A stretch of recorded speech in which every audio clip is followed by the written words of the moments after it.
1912 সালের সেই রাত। সমুদ্র ছিল শান্ত, আকাশে তারার মেলা। কিন্তু ঠিক এই নীরবতার মাঝেই জন্ম নিচ্ছিল ইতিহাসের সবচেয়ে ভয়ঙ্কর এক ট্র্যাজেডি। একটি জাহাজ যাকে বলা হয়েছিল এটা কখনো ডুববে না, কিন্তু সেই জাহাজটাই আজ সমুদ্রের তলায় এক নীরব কবর। টাইটানিক, মানুষের অহংকার আর প্রযুক্তির চূড়ান্ত উদাহরণ। দৈর্ঘ্যে বিশাল, বিলাসিতায় রাজকীয়। এর ভেতরে ছিল ধনীদের স্বর্গ, গরিবদের স্বপ্ন।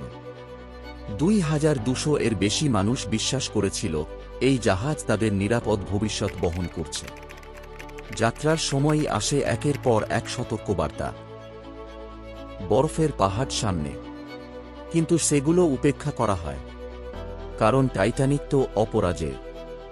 রাত 11:40।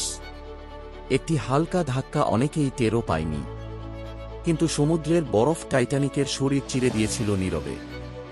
ভেতরে ঢুকতে শুরু করে মৃত্যুর ঠান্ডা জল।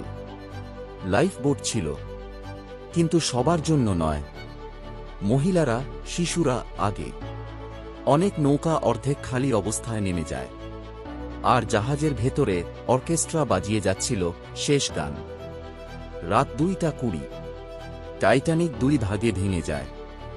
এক মুহূর্তে আলো নিভে যায়, আর হাজারো আর্তনাদ মিশে যায় হিমশীতল সমুদ্রে।